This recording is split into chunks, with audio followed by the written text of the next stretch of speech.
Next हमारे पास test है De Morgan's and Bertrand's test.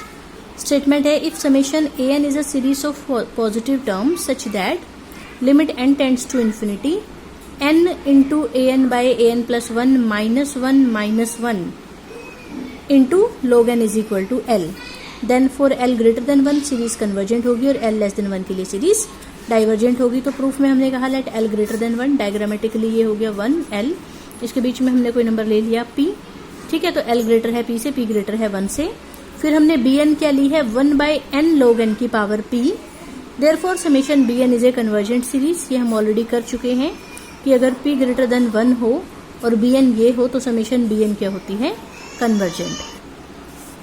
इसीलिए कंपैरिजन टेस्ट से समेशन ए एन भी कन्वर्जेंट होगी अगर A N by A N plus one greater हो B N by B N plus one से। बस हम इफ के बाद वाला अब सॉल्व करते जाएंगे। बी एन की वैल्यू पुट कर दी, बी एन प्लस वन की वैल्यू पुट कर दी। इसको तो हमने लिख दिया 1 प्लस वन बाई एन, और इसमें से ऊपर से एन कॉमन निकाला तो ये बच गया 1 प्लस वन बाई एन, नीचे वाला ऐसे कैसा पूरे की पावर p। फिर ये ऐसे कैसा log m इंटू एन का फॉर्मूला लगा दिया, log m plus log n, बाकी सब वैसे का वैसा।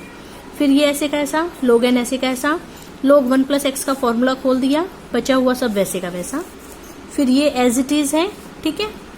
इसके बाद इस log n को सबके अपॉन में अलग अलग कर दिया, log n को log n के अपॉन में किया तो आ गया 1, 1 बाई एन के अपॉन में करेंगे तो ये आएगा 1 बाई एन log n, फिर minus 1 by 2n square log n and so on पूरे की पावर p। फिर हमने इसको सारे को x मान लिया और 1 प्लस एक्स की पावर p का फॉर्मूला खोल दिया। क्या होता है 1 plus p into X plus p minus 1 by 2 factorial into X square and up to so on. X square में हमने सिर्फ इस वाली टर्म का स्क्वायर कर दिया, बाकी सबको अप टू सो ऑन में छोड़ दिया। इसके बाद हमें मल्टीप्लाई करना है, पहले 1 को सारे से करेंगे फिर 1 बाई एन को सारे से करेंगे, ठीक है। मल्टीप्लाई करके हम यहाँ तक आ गए। इसमें हमने कुछ टर्म्स छोड़ भी दी, इसलिए हमारे पास आया ग्रेटर देन इक्वल टू, कि यहाँ तो ज्यादा टर्म्स थी और यहाँ पर हमने कम टर्म्स लिखी है, तो ज्यादा का sum greater than equal to होगा कम टर्म्स के सम से। या ये कह लो कि A N by A N plus one greater चल रहा था इससे सारे से, तो फिर हमने कर दिया इसको फिर से कुल मिला के कि A N by A N plus one is greater than equal to, और इसको खोल के लिख दिया। पहले 1 को इससे मल्टीप्लाई किया, फिर 1 बाई एन को इससे मल्टीप्लाई किया, ठीक है। यहाँ तक आ गई। फिर हम 1 को इस तरफ लाए, माइनस का हो गया। फिर हमने साथ के साथ दोनों साइड n से मल्टीप्लाई कर दिया, तो यहाँ तक आ गई। फिर हम इस 1 को इधर ले आए तो ये माइनस का हो गया। इसके बाद वाला सारा यहीं पे लिख दिया। फिर हमने दोनों साइड log n से मल्टीप्लाई किया, तो यहाँ अपॉन में log n कट के p रह गया, यहाँ 1 कट गया 1 बच गया, ऐसे ऐसे करके लिखते गए।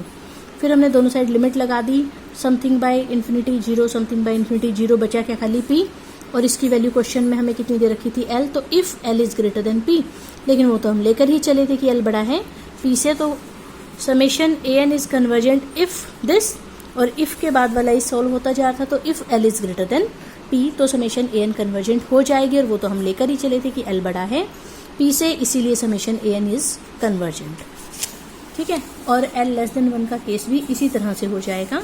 अब हम इसका कोई न्यूमेरिकल देखते हैं। इसमें हमने फर्स्ट टर्म को नेग्लेक्ट कर दिया क्योंकि इसमें x नहीं था, तो हमने इसको नाम दे दिया a1, इसको नाम दे दिया a2। इससे हम अंदाजा लगाएंगे कि an क्या होगा, ठीक है। a2 में हम 5 तक जा रहे हैं, 5 का मतलब 2 इंटू 2 प्लस 1, स्क्वायर तो है ये ऊपर, ठीक है। a1 में हम 3 तक जा रहे थे, 3 का मतलब 2 इंटू 1 प्लस 1, इसका मतलब ये वाला 2 और ये वाला 1 दोनों में आ रहा है। वैल्यू क्या कर रहे हैं, a1 था तो यहाँ 1 आ गया, a2 था तो यहाँ 2 आ गया, तो an है तो क्या हो जाएगा 2n प्लस 1, और स्क्वायर तो है ही है, तो ये हो गया 1 स्क्वायर 3 स्क्वायर 5 स्क्वायर से लेके कहाँ तक 2n प्लस 1 का स्क्वायर। और नीचे 5, ऊपर 5 है तो नीचे 6 है, एक ज़्यादा, ऊपर 3 है तो नीचे 4 है, एक ज़्यादा, तो ऊपर 2n प्लस 1 है तो नीचे 2n प्लस 2 होगा। और शुरू कहाँ से हो रहा है, 2 के स्क्वायर 4 का स्क्वायर 6 का स्क्वायर एंड सो ऑन, ठीक है। मेन तो बस हमें an पता लगाना होता है। a2 में x की पावर 2 है, a1 में x की पावर 1 है, an में x की पावर n हो जाएगी। an प्लस 1 कैसे निकालेंगे, n को रिप्लेस कर देंगे सारे में n प्लस 1 से। फिर हमने दोनों को डिवाइड किया, बाकी सब कट गया, ये बच गया। फिर हमने इस पर लिमिट लगाई, आंसर आया 1 बाई एक्स, और लिमिट निकालते हुए ऊपर से भी हमने n स्क्वायर कॉमन निकाला, नीचे से भी n स्क्वायर कॉमन निकाला। एन स्केयर से एन स्केयर कट गया और जहां 1/n हो गया वो इन्फिनिटी बन गया, तो लिमिट बच गई 1/x। बाय रेशियो टेस्ट अगर ये लिमिट 1 से ज़्यादा है तो सीरीज कन्वर्जेंट है, और अगर ये लिमिट 1/x 1 से कम है तो सीरीज डाइवर्जेंट है। लेकिन अगर ये लिमिट 1 आ जाती है तो वहां पर रेशियो टेस्ट हमारा फेल हो जाता है। इसका मतलब at x is equal to 1 ratio test fail. अगर x की वैल्यू 1 है तो an सिर्फ इसके बराबर आ जाएगा, क्योंकि x की वैल्यू तो 1 हो गई। ठीक, तो ये हमने लिख दिया कि at x is equal to 1 ratio test is not applicable. और इस सिचुएशन में an/an+1 हमारे पास ये आया था, जिसमें x की वैल्यू तो 1 हो गई, तो ये सिर्फ ये बच गया। ऊपर भी खोल दिया इसको, नीचे भी खोल दिया। फिर हमने दोनों साइड -1 किया, इसको सॉल्व किया, यहाँ तक आ गई। ऊपर से n कॉमन निकाला, नीचे से n स्क्वायर कॉमन निकाला।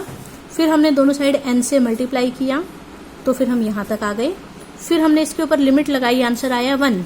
ये रेबिस टेस्ट में ये वाली लिमिट निकालते थे हम, तो रेबिस टेस्ट भी एप्लीकेबल नहीं है, क्योंकि लिमिट 1 आ जाए तो वहां पर रेबिस टेस्ट भी एप्लीकेबल नहीं होता था। तो इसलिए अब हम क्या लगाएंगे, डी मॉर्गन टेस्ट लगाएंगे। इसका मतलब डी मॉर्गन टेस्ट कब लगाना है, जब रेशियो टेस्ट भी फेल हो जाए और रेबिस टेस्ट भी फेल हो जाए, तो हमें डी मॉर्गन टेस्ट लगाना है। ठीक है, अब इसमें n इंटू दिस की ये वैल्यू आई थी, फिर हम दोनों साइड -1 करते थे तो यहाँ तक आ गए।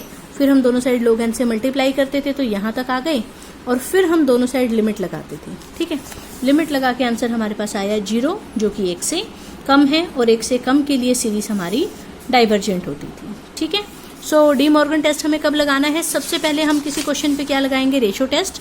जितना रेशियो से निकल गया वहां तक रेशियो से निकाल दिया। जहां रेशियो टेस्ट एप्लीकेबल नहीं था वहां फिर हम रेबिस टेस्ट ट्राई करेंगे। अगर रेबिस से निकल जाता है तो ठीक है, और अगर रेबिस टेस्ट से भी नहीं निकलता तो फिर हम डी मॉर्गन टेस्ट लगाएंगे। ठीक है।